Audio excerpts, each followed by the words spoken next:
Damas y caballeros, continuando con nuestro programa y casi arribando al final, vamos a pasar a nuestra conferencia magistral del día, es la número 6, y el tema es la corrupción.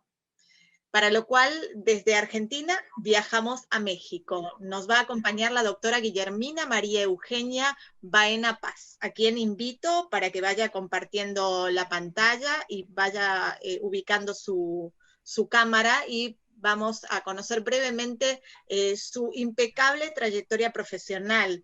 Ella es vicepresidenta regional del World Future Studies Federation, coordinadora general del Seminario de Estudios Prospectivos, licenciada en Ciencias de la Información, maestra en Administración Pública y doctora en Estudios Latinoamericanos. Miembro de Teach the Future México desde el año 2018 y desde el año 1968 es profesora de la UNAM y diversas instituciones educativas. Ha publicado más de 50 libros impresos y digitales. Ha recibido gran cantidad de distinciones, entre ellas la WFSF le otorgó el reconocimiento como Mujer Futurista Sobresaliente el año 2016. La UNAM le entregó el premio Sor Juana Inés de la Cruz. El Centro de Estudios Prospectivos en Mendoza, Argentina, le hizo un homenaje por su contribución al desarrollo de la perspectiva mundial.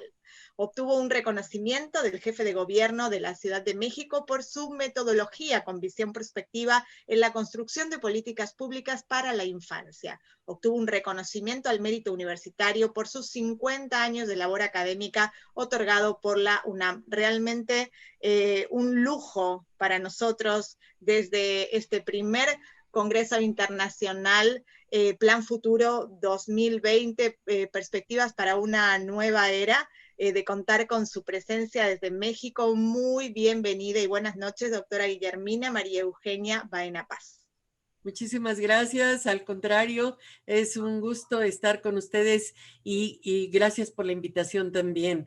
Vamos a platicar ahora de algo totalmente diferente a lo que se viene manejando y algo que pues efectivamente sigue en el ambiente y que nos ha traído con grandes preocupaciones, ya lo veremos.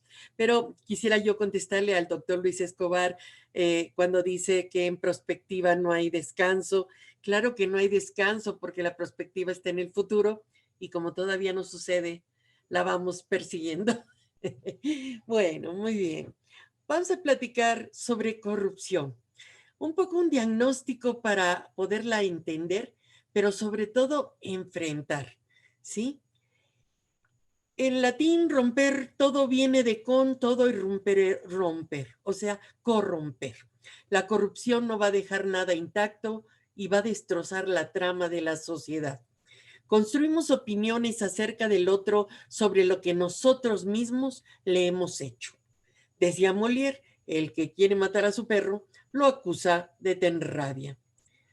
Ya empezamos con los problemas del intrincado camino de la corrupción.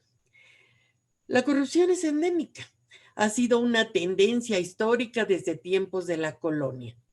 Ya decían por ahí que Carlos V recibía cartas en donde se quejaban de la corrupción de la Nueva España. Sin embargo, se ha complicado tanto que se ha convertido en un proceso que parece irresoluble. La cuestión es que ahora está protegida por el paraguas de la impunidad, una certeza estructural que cobija y alienta las múltiples formas de la corrupción que se bifurcan y se multiplican como cabezas de medusa. La impunidad, igual que la corrupción, se han convertido en práctica cotidiana en el país y en muchos otros países. La corrupción, de acuerdo con Eduardo Robelo, que fue excontralor de la Ciudad de México, decía que es un concepto ambiguo, equívoco, utilizado en distintos tipos de conductas y hábitos, que existen diversas orientaciones teóricas para su estudio y sus manifestaciones concretas son variadas. Ya con esto nos da una idea de lo que vamos a encontrar en el análisis. Y el tema de la corrupción y la corrupción, sobre todo política, ha sido estudiado por múltiples académicos, legisladores, centros de investigación en todo el mundo, juristas, comunicadores e incluso por políticos en activo, estos últimos hábitos de notoriedad por expiar sus culpas o tal vez por el sincero reconocimiento de esta ancestral disfunción de la política, como fue aquella reunión convocada por David Cameron, primer ministro del Reino Unido, en mayo del 2016 sobre el tema la corrupción en política. Pero era muy difícil que en este y en estos otros magnos eventos se puedan adoptar compromisos serios y sobre todo cuantificables para el combate a la corrupción. Estas reuniones se caracterizan por las manifestaciones de algunos buenos deseos en lo general para temperar los escandalosos sucesos de corrupción que se dan en la mayoría de los países del planeta ante la indiferencia de sus sociedades y tal vez con críticas aisladas de medios de comunicación independientes o por las redes sociales. Al soslayar muchas prácticas de corrupción y no hacerlas públicas, pues se ignoraba la dimensión de su magnitud y la profundidad de su gravedad. Pero con el tiempo, esto creció en dimensiones insospechadas y muy complejas. Lo anterior hizo que los decisores se volvieran incapaces de tomar decisiones adecuadas debido a diversas causas, entre ellas por su carencia de una visión de futuro, por su falta de planeación integral y por solo resolver los problemas que están en la punta del iceberg y en algunos casos hasta por su incompetencia. El aspecto más negativo de la corrupción es su naturaleza misma.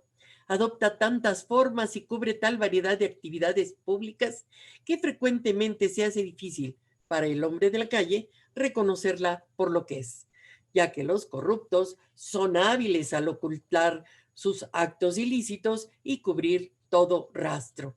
Es más, es sumamente contagiosa. La corrupción se extiende rápidamente desde una esfera de la vida pública hacia otras al ritmo de un incendio voraz.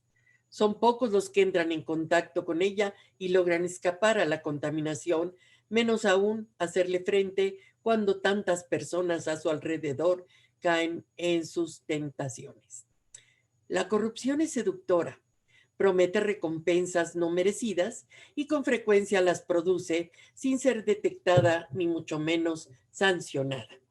Si se le deja libre, la corrupción se extenderá, multiplicará, intensificará, sistematizará y eventualmente se institucionalizará, convirtiéndose en la norma, ya no en la excepción.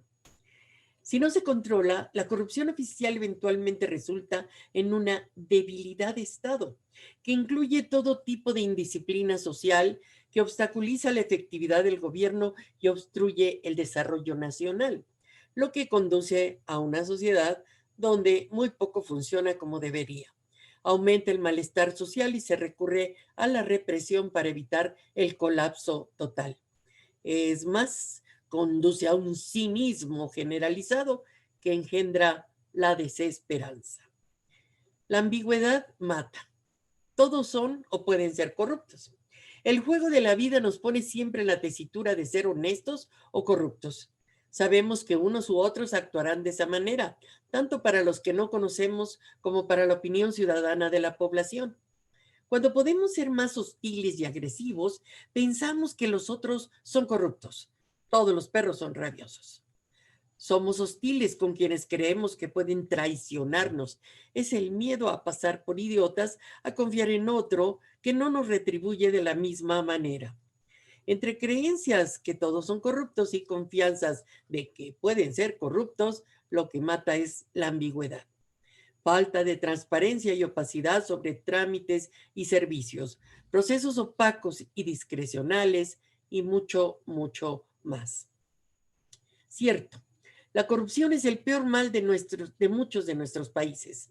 Abrazada y solapada por la impunidad, ha crecido a su gusto, se ha bifurcado y la incompetencia de los tomadores de decisiones al respecto la han hecho gigantesca, invencible. Han revertido las buenas intenciones, los derechos humanos y hasta el sistema de justicia penal lo han llevado a los límites de lo absurdo. Tres grandes obstáculos para gobernar están presentes: la corrupción, la impunidad y la incompetencia. Tres pilares que vemos en nuestros países que son problemas de una corrupción. En este esquema vemos que la corrupción tiene causas primarias y tiene causas secundarias. Y además, dentro de estas causas, pues hay una serie de elementos que se van complicando y son complementos de lo que vamos viendo. No me detengo en este, me interesa más que vayamos avanzando también en otros elementos. La corrupción es resultado de múltiples factores como son culturales, educativos, éticos y económicos. Ha generado y se ha degenerado en un problema cada vez más preocupante y creciente, ya que en los últimos años, y pese a estar decididos a erradicarla, tanto gobierno como sociedad, al menos en la teoría, la realidad es que muchos de nuestros países de la región latinoamericana son considerados los más corruptos del mundo. En los actos de corrupción hay una serie de factores también, según Robelo, ¿sí? En donde hay actos, omisiones, dolo, culpa, voluntarios y no voluntarios, para sí o para otros, efectos externos, internos, situación estructural, impunidad, urgencia, ambigüedad o vaguedad en las normas y exceso de normas. Aquí sí me voy a detener. ¿Qué es una serie de elementos que nos tienen que hacer entender cómo funciona la corrupción y por qué no es fácil deshacerse de ella? ¿Sí? Evidentemente, ustedes ven que en el centro está el tema con la impunidad cubriéndola y esto va a causar efectos severos y consecuencias. En los efectos, nosotros vemos que todos los individuos estamos en las dos posiciones. A veces somos cómplices y a veces somos víctimas.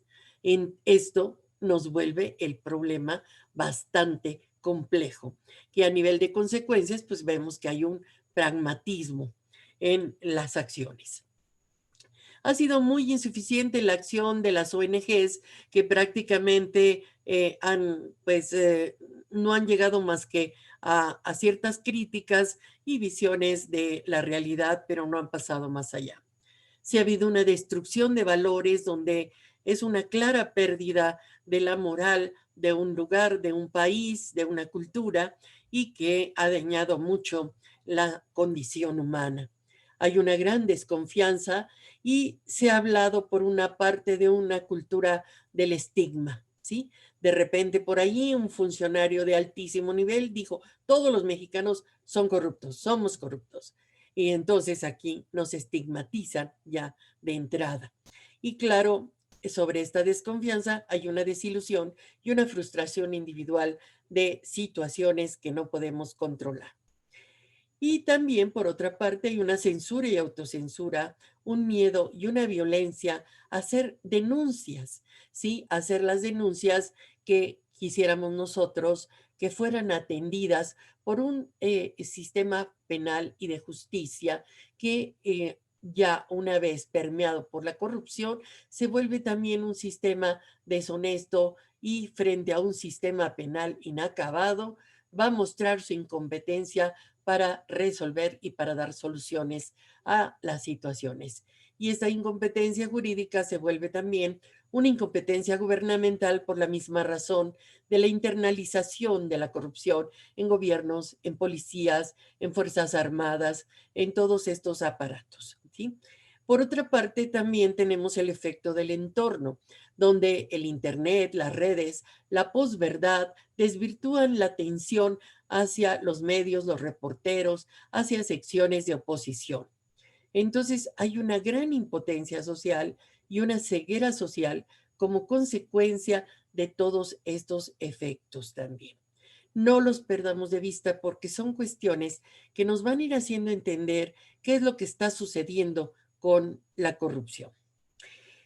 Prácticas de la corrupción. Está llenísima esta diapositiva de todas las prácticas de corrupción que podemos encontrar hasta el momento y las que se siguen acumulando en las últimas semanas cuando las noticias nos han hablado de muchas situaciones de este tipo. Entonces, bueno, lo tienen en la pantalla, hay desde el enriquecimiento ilícito, fraudes legales, infidelidad, asuntos de seguridad nacional, transacciones ilegales en el extranjero, abusos de poder, manipulación de elecciones, manipulación de licitaciones, compras, suministros, mal uso de sellos y de papel oficial, peculado, cohecho, tráfico de influencias, el prevaricato, ese delito en el cual incurren los funcionarios públicos, autoridades y jueces cuando faltan, ya sea sabiendas o por ignorancia inexcusable, a las obligaciones y deberes inherentes al cargo que desempeñan. Y cualquier lista que se aumente, ¿sí? Aquí Robelo también está hablando de las diversas conductas del fenómeno que es global y de los tipos más frecuentes de esta corrupción, ¿sí? Sobre estos tipos más frecuentes es en lo que ha mostrado una gran preocupación muchas organizaciones internacionales, entre ellas la ONU, y a partir de que la corrupción ha aumentado y de que aquí hay un actor que más de 10 países, en 10 países, ha involucrado a varios políticos, funcionarios y empresarios con sobornos para favorecer su empresa en licitación a través del cohecho, la colusión, la negociación incompatible, la asociación ilícita y el tráfico de influencias. Y ha entregado dinero en favor de campañas electorales para lavar, a través del lavado de activos y de las organizaciones criminales. Los países en donde Odebrecht ha actuado durante los últimos 20 años son Angola, Argentina, Brasil, Colombia, Ecuador, Estados Unidos, Guatemala, México, Mozambique, Panamá, Perú, la República Dominicana y Venezuela. Claro que es un problema global que tiene que preocupar. Y entonces se ha armado un marco jurídico de la corrupción que ya tiene una cantidad de convenciones que han hablado desde de las Naciones Unidas contra la corrupción, contra la delincuencia organizada transnacional, la Convención Interamericana contra la Corrupción de la Organización de Estados Americanos, la Convención para combatir el cohecho de servidores públicos, la Convención para combatir también el cohecho de servidores públicos extranjeros en diversas transacciones y cooperación y organización económica. De ahí que la Convención de los Estados Unidos, de las Naciones Unidas, haya visto con mucha preocupación esta parte y dentro de su planteamiento, pues ha hecho una reflexión de la gravedad de los problemas de la propia corrupción que se han enfocado en un golpeteo que ha llevado desde las situaciones políticas a las económicas y a situaciones donde los pueblos han levantado su protesta contra estos servidores públicos que se reconocen como corruptos. Y claro, también hay una gran cantidad de indicadores de medición de la corrupción en el mundo, desde el famoso índice de percepción de la corrupción de Transparencia Internacional, el barómetro global de la corrupción, el índice de competitividad global, el índice de fuentes de soborno, el famoso Latino Barómetro, el reporte de integridad global, los indicadores globales de gobernabilidad y el índice de estados de derecho, ¿sí? Todos preocupados por la corrupción. Y es que cualquiera puede cometer actos de corrupción. Aquí, por ejemplo, hay 7 actos que los ciudadanos constantemente parecen cometer corrupción. Pagar el soborno por un trámite. ¿Sí? Se saltan la idea de tener que ir a pagar a otro lado y entonces prefieren por ahí promover la salida más rápida.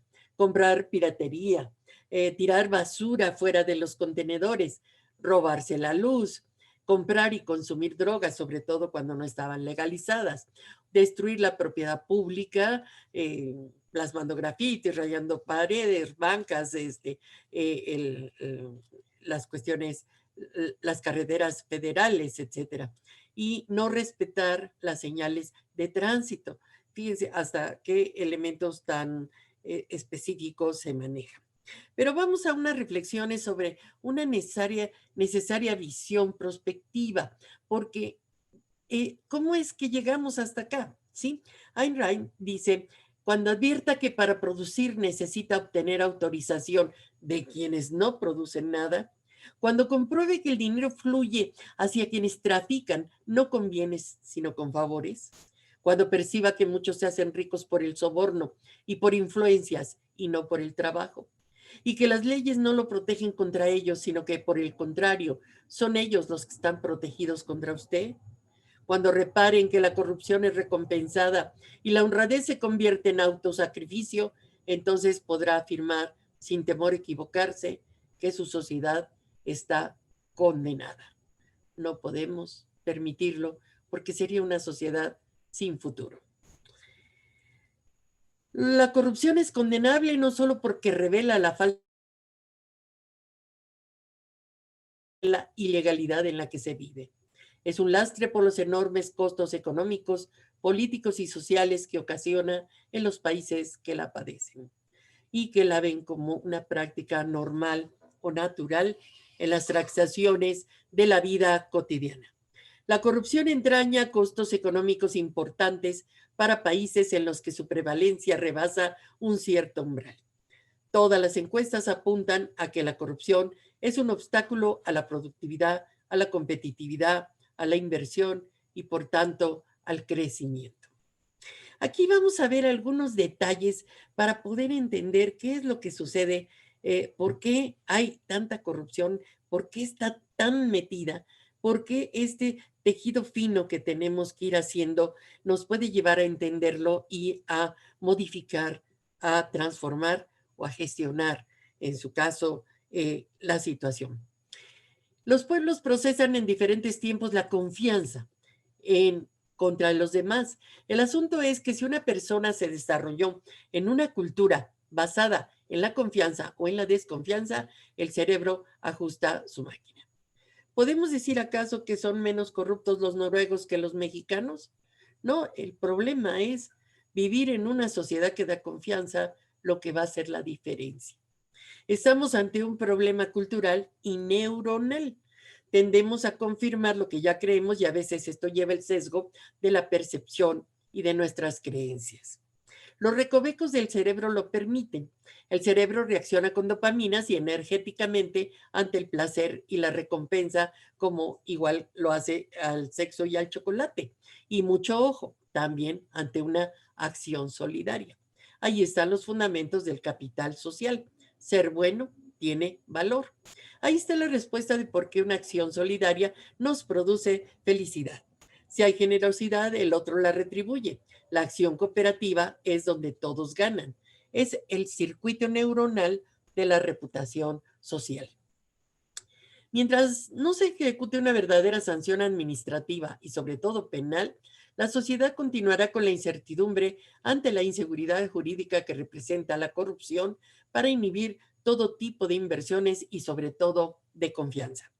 La corrupción, dijimos, tiene costos sociales de gran magnitud y perjudica en todos los ámbitos.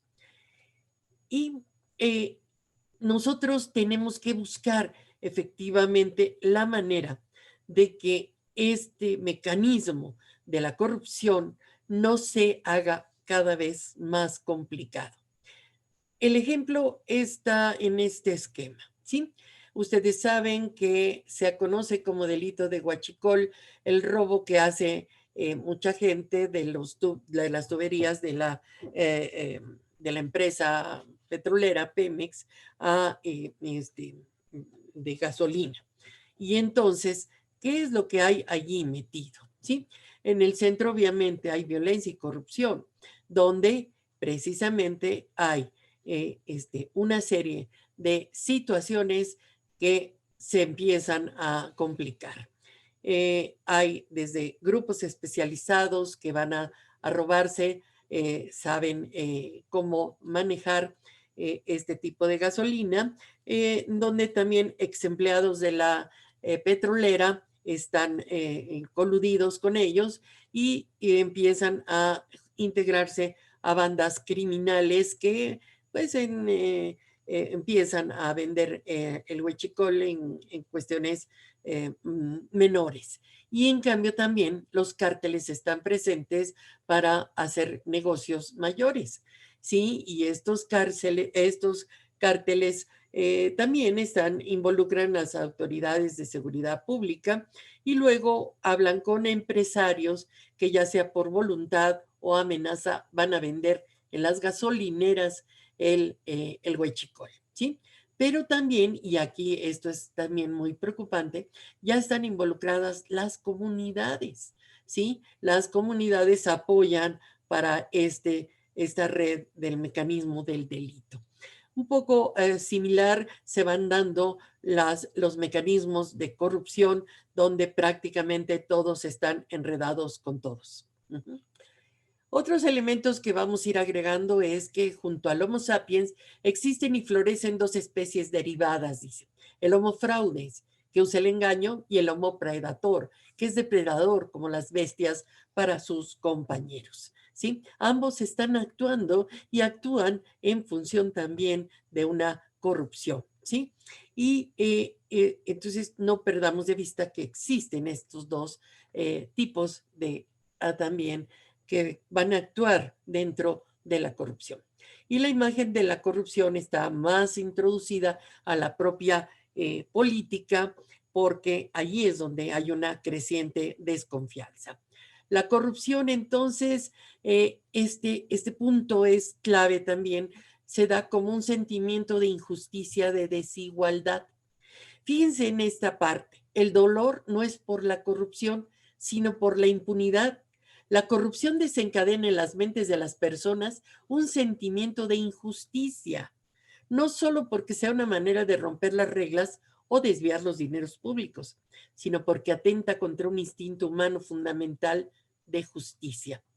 La percepción de una injusticia sistémica no es una simple abstracción emocional, es un barómetro del grado en que ese sistema sirve o explota a millones de personas, lo que puede tener enormes consecuencias. ¿Qué es lo que está pasando? ¿Cómo estamos viendo que hay una buena cantidad de movilizaciones, ¿verdad? Que se han multiplicado por una u otra causa en México. Por ejemplo, las movilizaciones en la defensa de la en contra de la violencia contra la mujer y de los feminicidios se han multiplicado y se han visto afuera con bastante furia que se han exigido una serie de protecciones para la mujer, ¿sí? Y han ido las que están en las movilizaciones, muchas de ellas han ido a hacer destrozos, ¿sí? Han ido a querer combatir la violencia con violencia.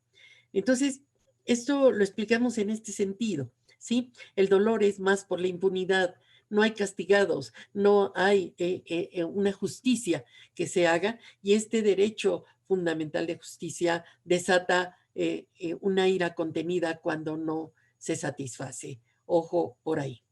Entonces, ¿qué planes tenemos a corto, mediano y largo plazo?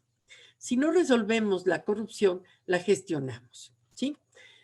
No necesariamente como en la caricatura de vamos a terminar con la corrupción en 2 días porque la vamos a legalizar. No necesariamente. Tenemos que pensar de otra manera porque no se trata de salidas, sino de soluciones. Entonces, el camino de la humanidad es una lucha de siglos por vivir en armonía. Ha creado el derecho para que la sociedad se sienta segura y pueda convivir, pero esto no ha sido suficiente. Ha habido una serie de valores que la corrupción ha manejado y que ha cambiado el curso de las cosas. Dentro de las sugerencias, digamos, para combatir la corrupción y la propia impunidad, ha habido varias propuestas de diferentes autores. Uno de ellos es Amparo Casar, que precisamente, bueno, entre otras propuestas, dice que la tipificación precisa de tipos penales y administrativos tiene que darse referente a los actos de corrupción. 4 pilares para evitar la impunidad. definición de sanciones apropiadas y proporcionales a delitos y faltas de corrupción. 3, responsabilidad de las autoridades por no sancionar. 4, el derecho de reparación a las víctimas a través de una indemnización. La preocupación por la impunidad, que es la que ha provocado el crecimiento de la corrupción. Y también Manuel Navas hace sus propias propuestas como transparencia y acceso a la información, rendición de cuentas, sanción, participación ciudadana y soluciones internacionales. Y Enrique León ha dado 11 antídotos posibles para evitar la corrupción.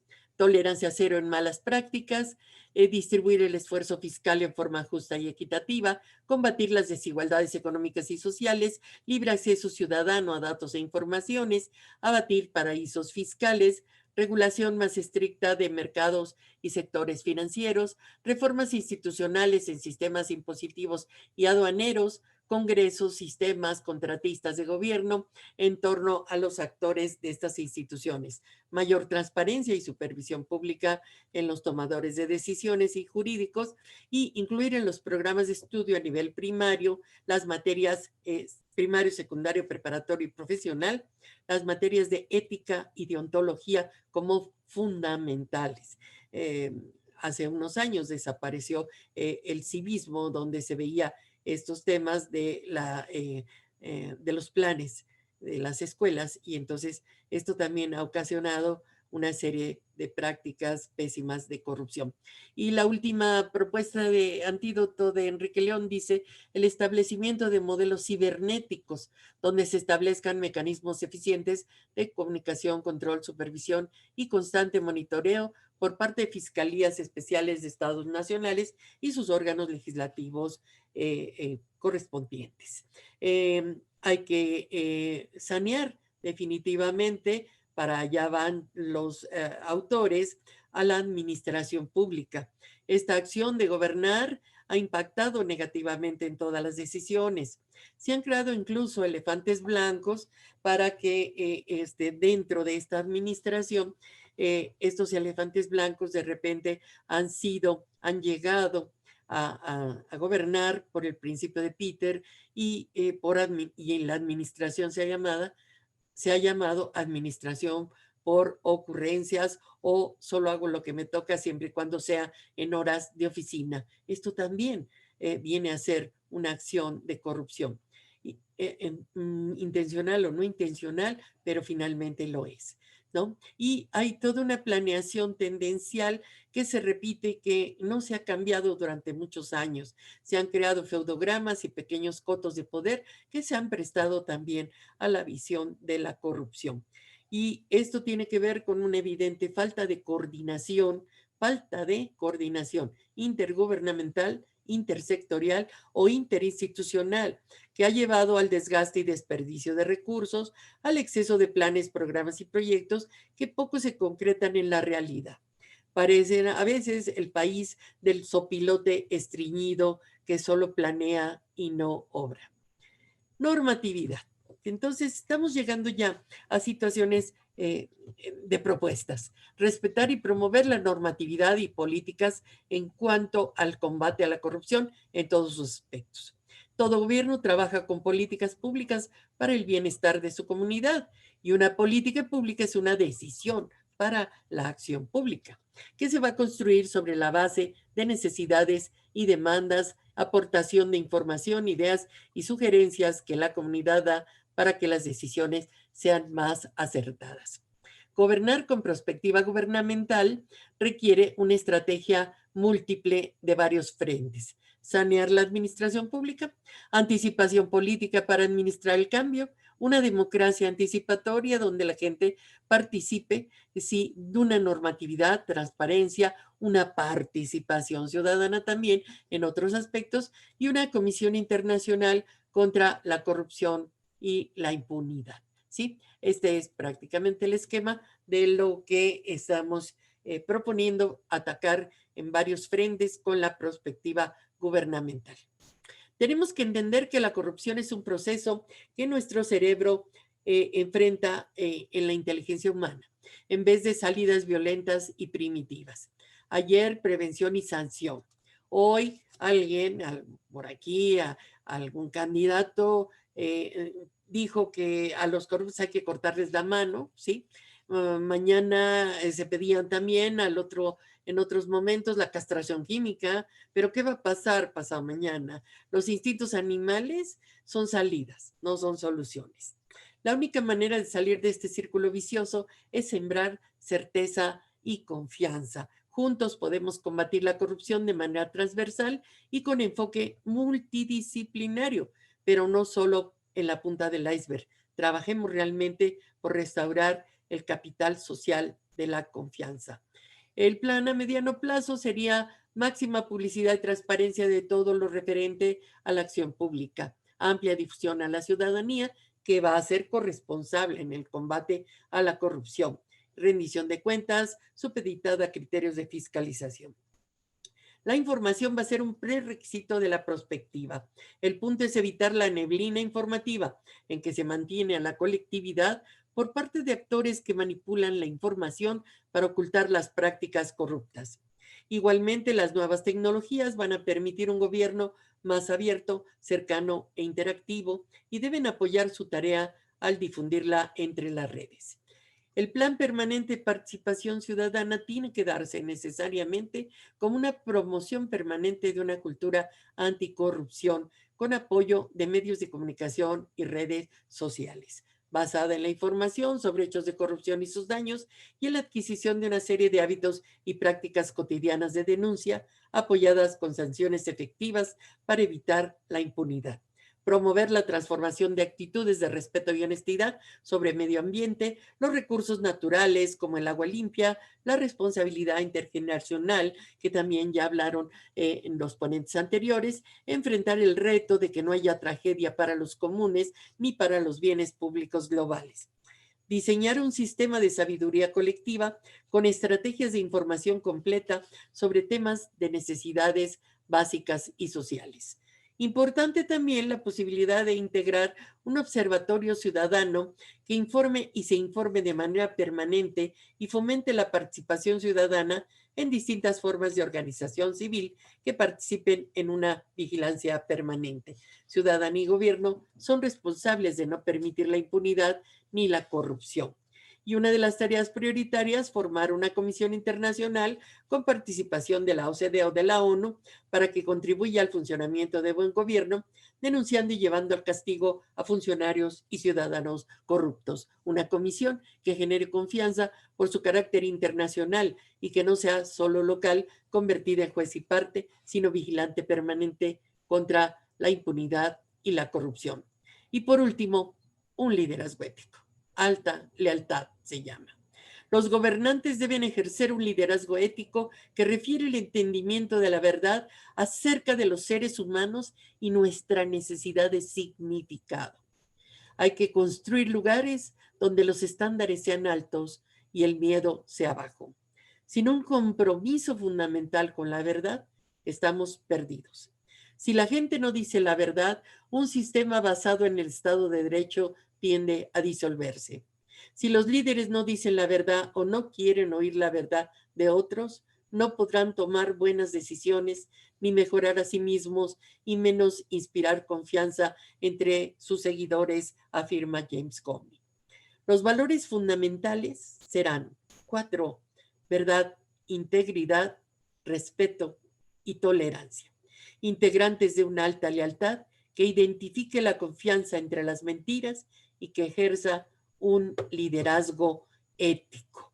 Fundamental. Recuerden todo esto que hemos hablado una y otra vez. Han ustedes escuchado la palabra confianza, confianza, que tiene que ver con un registro que hace el cerebro en relación a lo que está viviendo en su lugar de origen, y si no tiene cerca todos estos elementos, pues será un pueblo que tenga permanente desconfianza. Por último, decía Lindemann, asesor de Kennedy, si pudimos poner un hombre en la luna, ¿por qué no tenemos la visión para construir una comunidad ideal? Y agregaríamos, sin corrupción y sin impunidad. Sin impunidad. Muchas gracias. Muchísimas gracias, doctora Guillermina María Eugenia Baena Paz, que nos ha ilustrado con sus conocimientos desde México, realmente sumamente importante, ¿no? Y un tema tan difícil como es la corrupción, esa necesidad de educar desde edades tempranas en los hechos más sencillos de la vida, como usted comentaba, ¿no es cierto? No es la corrupción a gran escala, sino empezar desde cero, empezar desde la casa, empezar desde la educación más temprana para intentar erradicarlo. ¿Usted cree que esto pueda lograrse en algún momento de la vida, en alguna etapa? Sí, efectivamente, lo que pasa es que hay problemas que no se van a resolver como quisiéramos resolverlos, pero sí hay problemas que se gestionan y la perspectiva tiene esta capacidad de gestionar la incertidumbre y esto minimiza efectivamente el poder de una corrupción y tiene la capacidad también de desarrollar inteligencias anticipatorias que nos permitan con esas inteligencias anticipatorias que nosotros tengamos sentido y significado de lo que hacemos y entendamos que también somos partícipes de esa corrupción y que somos corresponsables en esa parte y qué es lo que podemos disminuir, qué es lo que podemos eliminar. Sí, se trata efectivamente de moverse, como decimos, en estándares altos y minimizar el miedo, ese miedo que nos tenemos ahora por poner una denuncia, porque nos fueran a hacer algo los grandes grupos organizados, ¿no? Pero los hemos dejado crecer, los gobernantes los han dejado crecer de una forma impresionante, ¿no? Pero sí los podemos gestionar y eso es algo muy importante que tenemos que tomar en cuenta, ¿no? La gestión de la incertidumbre también es una característica de la prospectiva. Muchísimas gracias nuevamente, doctora Guillermina María Eugenia Baena Paz, desde México. Aquí, bueno, algunas personas nos dejan comentarios. Tenemos preguntas que no llegamos por razón de tiempo, pero sí le pedimos a usted, tal como a todos los expositores, que luego puedan leer el chat para responderlas por esa vía. Pero dice, gracias Guillermina, como siempre dejando un gran mensaje. Luis Escobar, excelente doctora, muchas gracias. Alexandra Montoya, Guillermina, un cierre de lujo. Asimismo, aplausos para los expositores anteriores también que nos han ilustrado desde Argentina. Realmente, bueno, queremos agradecerles en nombre de ellos a todos los que nos han acompañado en esta tarde, realmente cada uno aportando desde el rincón del mundo en donde se encuentran su experiencia, las perspectivas para crear los nuevos paradigmas del futuro. Muchísimas gracias, doctora, que tengan muy buenas noches. Gracias, gracias a todos.